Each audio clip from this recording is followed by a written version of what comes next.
आज महान जननायक प्रवाद पुरुष विजु पट्टनायक 29तम श्राद्धवार्षिकी एवं यही अवसर में सारा राज्य में श्राद्धवार्षिकी पालन करा जाउछि।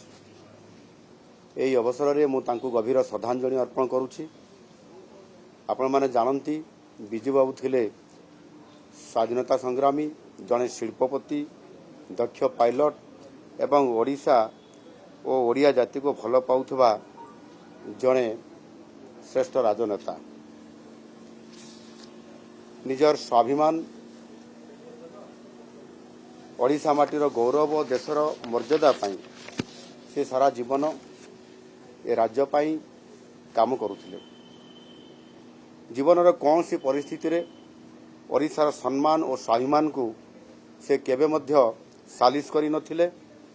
आ सेहिथि पाई सारा ओडिशावासी तांकू विजु बाबू बोली उपाधि मध्य प्रदान करथिले एवं तांकू नै मध्य गर्व करुथिले। विजु बाबू संपूर्ण भाव रे ए ओडिशा को समृद्ध करिवा पाई स्वप्न देखिथिले।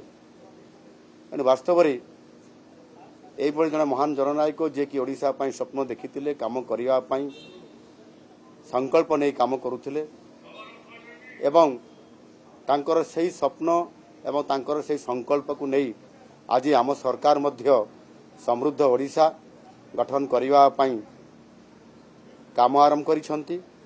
एणु निश्चित भाव रे ओडिशा गठन रे तांकर जो भूमिका थिला, तांकर जो अवदान थिला एवं जो स्वप्न भी अधूरा रही जाइछि ओडिशा को समृद्ध बनैबारे, ओडिशा को विकसित राज्य में पहुंच करिबारे एवं ओडिया अस्मिता को पुनर्जीवित करी विश्व दरबार में पहुंचाइबारे ताहा आम सरकार आज तांकर से स्वप्न को पूरा करबा पई संकल्प नैछंती एवं काम मध्य आरंभ करिसंती।